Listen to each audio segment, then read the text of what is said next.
Nasib bule Amerika Serikat jalan kaki temui pacar di Lampung, modal Maps. Awal kasmaran dikuak lalu tiada kabar. Tengah heboh dibicarakan sosok bule Amerika jalan kaki temui pacar di Lampung. Kekasih bule Amerika itu tepatnya adalah wanita di Tanggamus, Lampung, bernama Melly Agustin. Si bule jalan kaki dengan modal Google Maps demi menemukan rumah pacarnya di wilayah Kabupaten Tanggamus itu. Lalu, bagaimana nasibnya sekarang? Pria yang berasal dari California, Amerika Serikat tersebut bernama Zack Snyder. Ia tiba-tiba muncul di dusun Ilian Baji, Pekon Tanjung Kemala, Kecamatan Pugung, Kabupaten Tanggamus, Provinsi Lampung, untuk bertemu Melly. Zack ternyata jalan kaki seorang diri untuk menemukan rumah kekasihnya Melly Agustin. Melly menceritakan perjalanan Zack hingga menemukan kediamannya.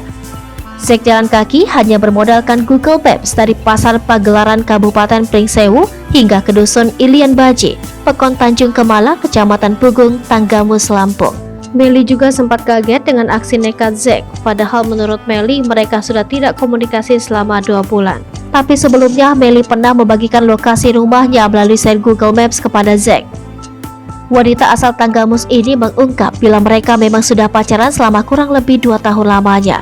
Zack sebelumnya sempat berniat mendatangi Melly di Indonesia, namun Melly yang saat itu masih bekerja di Jakarta merasa belum siap ditemui kekasih bulenya. Selang beberapa waktu kemudian, Zack memaksakan diri untuk datang menghampiri kekasihnya ke Indonesia. Tanpa memberi kabar, Zack nekat datang seorang diri ke kampung halaman Melly. Melly Agustin juga menceritakan terkait bagaimana dirinya pertama kali menjalin komunikasi dengan pria asal negeri Paman Sam tersebut. Melly mengaku pertama kali bertemu dengan Zack melalui sebuah aplikasi.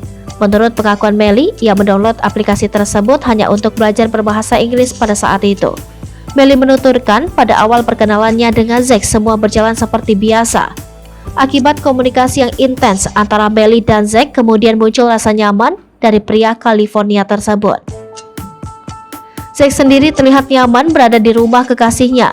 Keluarga dari Melly juga sempat menceritakan Zack cocok dengan makanan Indonesia. Selain itu, Zack juga menyukai sambal yang biasanya tidak disukai oleh orang Eropa karena rasanya yang pedas. Tak sampai di situ, dirinya ternyata suka menyantap sayur daun singkong dan ikan asin. Selain itu, Melly mengaku berkomunikasi dengan kekasihnya tersebut menggunakan bantuan Google Translate. Dikarenakan Melly masih belum terlalu fasih berbicara bahasa Inggris. Saat ditanya kelanjutan hubungan keduanya, Melly Agustin berharap bisa melangkah ke jenjang yang lebih serius bersama Zack. Kemudian menurut keterangan dari Melly serta kerabatnya, Zack akan kembali ke negaranya setelah kurang lebih 4 hari berada di dusun Ilian Baji, Pekon Tanjung Kemala, Kecamatan Pugung, Kabupaten Tanggamus, Provinsi Lampung.